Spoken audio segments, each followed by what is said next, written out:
welcome to Monza for day one of Eurosport's coverage of the Italian Grand Prix, round 12 of the Formula One World Championship. Coming up in this programme, pre-qualifying, the first qualifying session and all the news from the pit lane. With me as usual, John Watson. John, there's always a special buzz about Monza. Well, I love the place, both as a driver and as a commentator. I mean, this is my first year commentating for Eurosport, but the atmosphere at Monza is unique. The crowd that come here, the supporters of Ferrari, Prost and Mansell, it's just, well, fantastic. But of course, the one man who all those Ferrari fans are going to be booing and hissing at is Ayrton Senna. And Senna and Prost have got a special situation because they're both running on a Goodyear tyre that is a different construction. This has evolved out of testing here last week.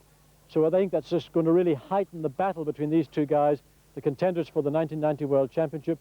And I think this is going to be, I've said it before, it's a cracker, and I'm going to love it. I hope you do too. Thanks very much, John. Well, let's see what's been happening since Spa 2 weeks ago. Catch up now with the news from the pit lane. Monza was certain to be a hotbed of rumour and speculation about driver changes. Would Ferrari announce their second driver? And what about the Williams lineup? And with Senna now settled at McLaren, Jean Alesi seemed to be the key player in the who goes where game. Thursday afternoon saw Frank Williams call together the British press, and afterwards I asked him just how close had he come to signing Ayrton Senna. Well, only Ayrton could tell you how close we actually got, but I felt strongly that since he is the best driver in the world, that Williams should try their best to have him. The fact that we failed is regrettable, but at least we tried. Whether we really were so close, only he could tell you that. Yes, it was suggested he was using you a little bit in his negotiations with McLaren. That's always possible, will always be argued. We were there with the money and all the terms. Maybe he did that, maybe he didn't, but I think he was very sincere in what he was saying to me. Your negotiations with Nigel predated your discussions with Ayrton. You talked to him before the British Grand Prix. I talked to Nigel for some time before the British Grand Prix, but by the time we arrived at that race meeting, we were unable to agree to cross some rather long bridges on commercial aspects of a possible contract, so we called it a day. What about Jean Alesi? Because you said in that conference a few moments ago that you actually signed a contract with him on February the 2nd of this year, but there were conditions. Yes, Williams signed a contract with Jean Alesi on the 2nd of February, a proper English law contract, conditional, however, upon his securing a proper and legal release from his present employer, Ken Tyrrell. If that release comes into place, Williams have priority on his services, and I'm sure you are well aware that he would rather drive for Ferrari, which is perfectly understandable. But we got there first, and we intend to stay there first at this moment in time. With Alesi apparently contractually barred from Ferrari, who is to fill Mansell's place? Ivan Capelli seems the favourite.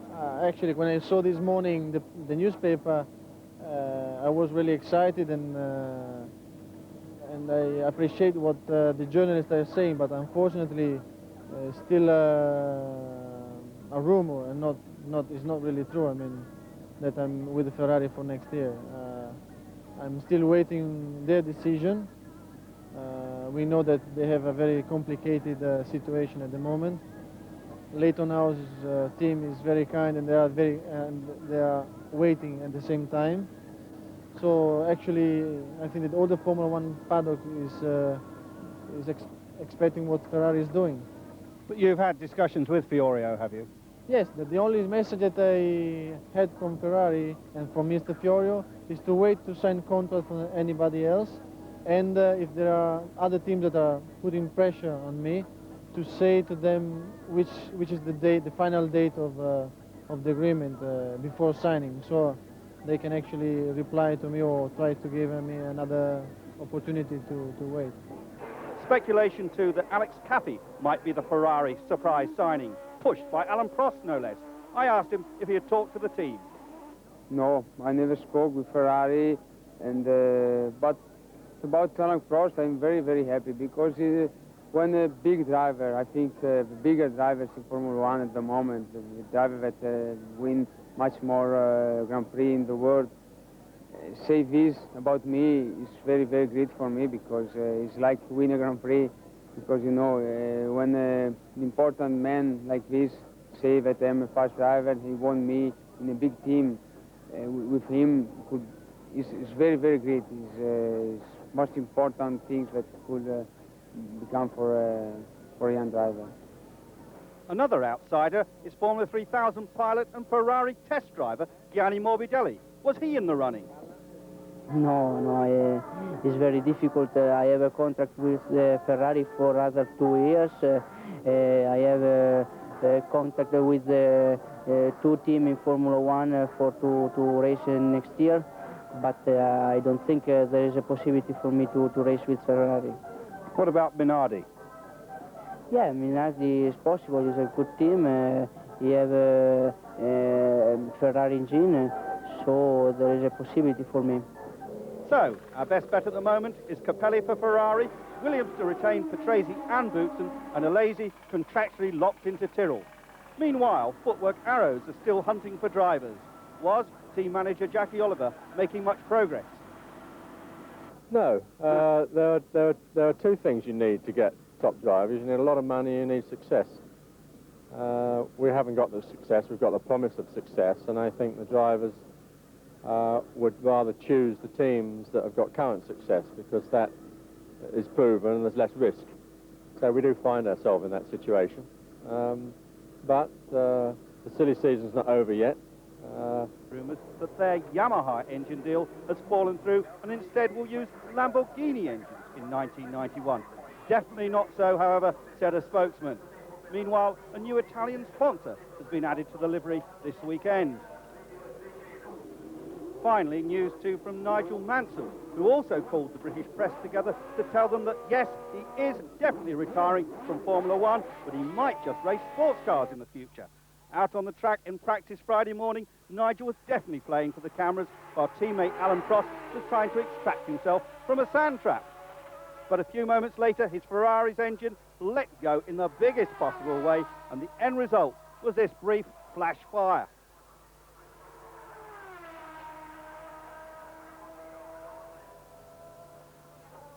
And as the man the Monza fans call the British Lion walked back to the pits, he gave those souvenir hunters something to scrabble over, possibly for the last time. Matthew. Well, I wonder if any of those drivers would reconsider their options for next year if it meant they had to drive around banking like this. This, of course, part of the old circuit here at Monza, and you can't help wondering what a sight it must have been to have been standing on the inside of one of these curves and see the cars come flying round. Well, Monza is always a special track, always a special race, largely, I think, because of the fans here. The Italians are mad for the Ferraris, and the Tifosi really make a Monza Grand Prix a special occasion.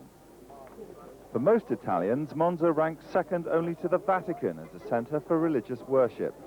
The faithful flock here to pay their respects to the car which has become a symbol for all that is attractive about motor racing. Ferrari mania is reflected in all sorts of memorabilia, from headgear to household ornaments, from literature to lingerie. The stalls here rival Milan's busiest shopping streets for customers and turnover, although there is a constant theme to the merchandise on offer. There's little contest for the most popular exhibit in the pit lane, as the Tifosi struggle to take that extra special shot. For some, there are dreams of future glory. In the paddock, the pilgrims stand in reverence before the Scarlet motorhome, waiting for a glimpse of their heroes. No one dares enter. In any event, they would swiftly be removed. Back on the track, the sign writers leave Messrs Prost and Mansell in no doubt about where their affections lie. No matter that neither driver is Italian, at Monza, the car is everything. Yes, only at Monza do you get scenes like that. Time now for a look at the latest driver and constructors championship standings. Heading the Drivers' Championship with 63 points is Ayrton Senna, 13 points ahead of Alain Prost of Ferrari in second place. Gerhard Berger, the other McLaren driver, is third with 33 points, Thierry Boutsen fourth with 27, and Benetton's Nelson Piquet fifth with 24. Alessandro Nannini, the other Benetton driver, is sixth with 16 points, and Riccardo Patrese for Williams, seventh with 15. Two drivers share eighth place, John Alesi for Tyrrell with 13 points, and Nigel Mansell, the same total for Ferrari. In 10th, Ivan Capelli, 11th, Eric Bernard, 12th, Derek Warwick, and in 13th place, Stefano Modena and Alex Cafe. And three drivers share 15th positions. Satoru Nakajima, Aguri Suzuki and Mauricio Gugelmin. In the Constructors' Championship, McLaren Honda lead the way with 96 points. Ferrari is second with 63. In third, Williams Renault with 42. Fourth, the Benetton Ford. Fifth, Tyrrell Ford. In sixth place, it's Leighton House Judd. Seventh, LaRousse Lamborghini. And in eighth, Lotus Lamborghini. And two teams share ninth position, Arrows Ford and Brabham Judd. Well, now we've caught up on what's been happening while we've been away and who's in what position going into the Monza weekend. Time now for the first action of the day. Here's Andrew Marriott with highlights of pre-qualifying. Sparks started to fly at 8 o'clock on the Monza track. Pre-qualifying, 7 cars going for 4 spots.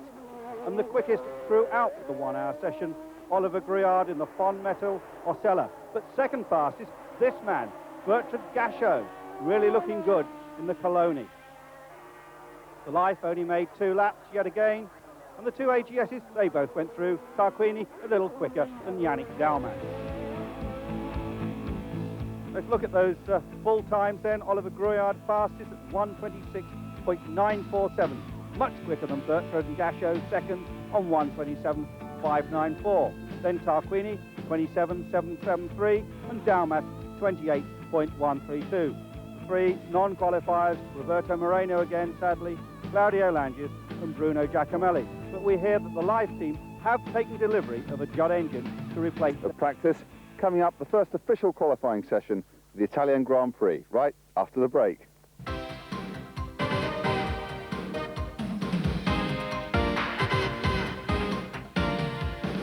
To the grandstand to watch the first qualifying session for the Italian Grand Prix. Let's join them, your commentators John Watson and Andrew Marriott.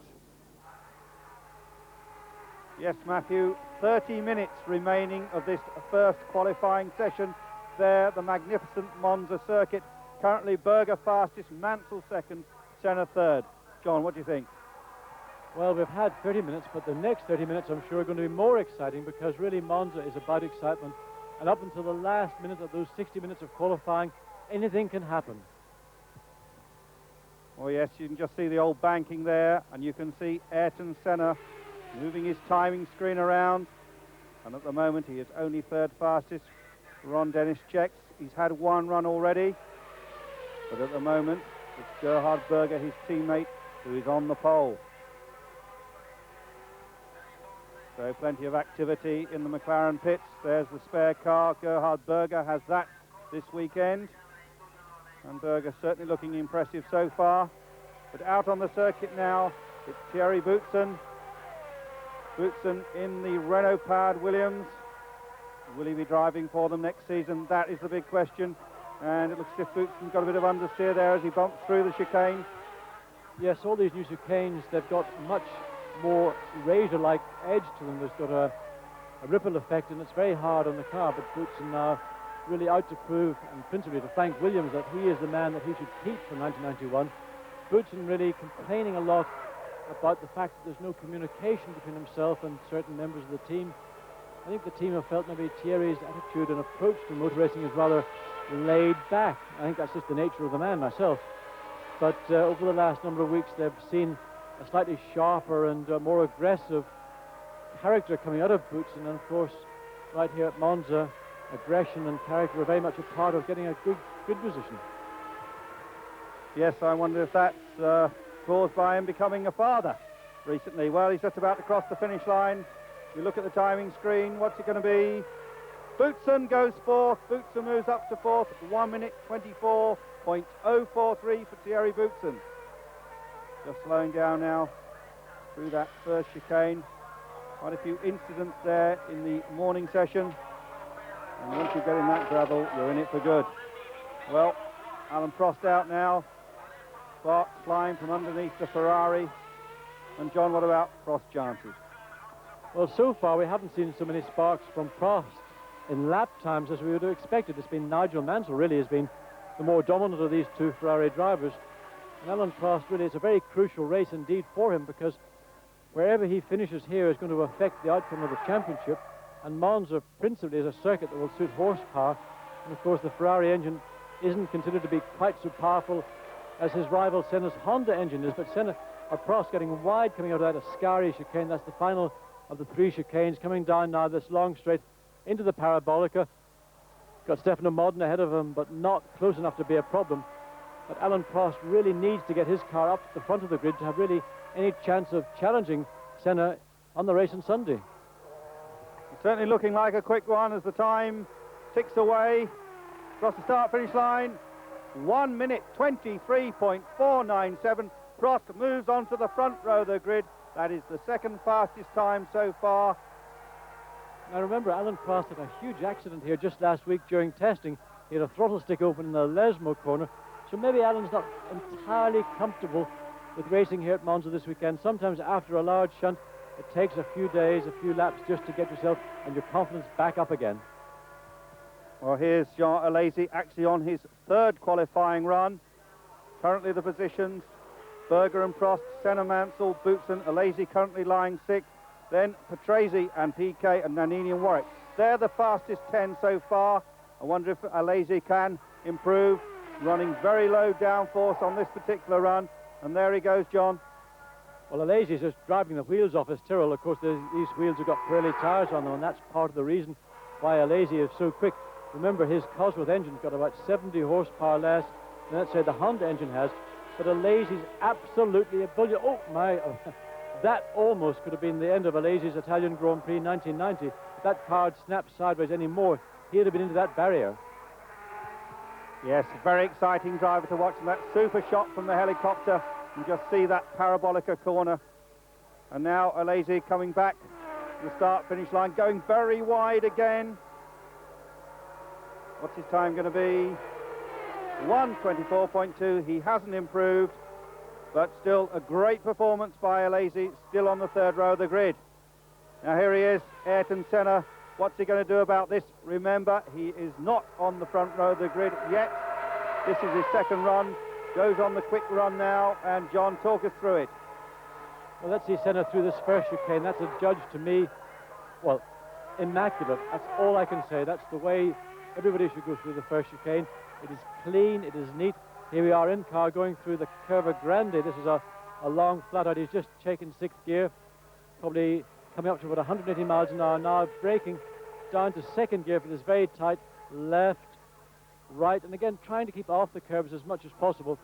Now coming down to this wonderful Lesmo 1 corner, the most difficult, I think, of the 2 Lesmo corners, and then into the very much quicker Lesmo 2, and the car running right out. And this is where Senna had an enormous moment, and again, 1 week ago testing, he ran the car across that curb. In fact, he destroyed the chassis doing it. Now coming down to the 3rd chicane, this is what sometimes is called the Ascari chicane. It's the quickest of the 3, left, right, and then flat out to his final left, up the curb a little bit, but Senna keeping well off that. And really, in the last season, Andrew, I think Senna's really developed this technique, these wonderful fast qualifying laps, but not riding over the curbs. We see other drivers doing it. Into Parabolica, getting on the park. My goodness, he ran wide there, I tell you. That was almost off the track, but he kept under control, kept the power on, and now coming across the line. What's the time, Andrew? Not quite there, John. It's there now. Coming up our timing screen very quickly. 1:22.9. Senna snatches the pole. So we knew it was going to be a quick one, and Senna has delivered yet again. Senna on his way to 50 pole positions. Looks as if he'll probably make that target this season. Meanwhile, Nigel Mansell, has he got an answer for Ayrton? There he goes. He says he is definitely retiring from Grand Prix racing, and then he offered that little pearl that he might just go sports car racing next year. He's a boy, isn't he? I hope he does, because the kind of money Nigel would command is going to increase the salaries, I hope, of all those other sports car drivers, one of whom is me, of course. But anyway, Nigel Mansell really concentrating on Monza 90 and doing a pretty good job. The Ferrari chassis, of course, is considered to be the best chassis currently in Formula One, and Ferrari will try and produce an engine to match that chassis. Now Mansell coming up to the end of that qualifying lap. Let's have a time. Yes, Mansell, a very good one. Mansell goes on to the front row of the grid. Mansell second, 1:23.141. And there's that man, Joao Alesi again. Alesi. Of course, he has Italian parents. They come from Sicily. And will he drive for Ferrari next year? Frank Williams says he most certainly won't. through this beautiful parkland circuit. It is a wonderful setting for a motor racing circuit here in the Royal Park at Monza. And a big moment there, and Gerhard Berger, I don't think you'd seen him, John. Well, I think Gerhard didn't look in his mirrors. I don't know whether he got a blue flag signalling a quicker car coming from behind, but Alesi very badly held up indeed.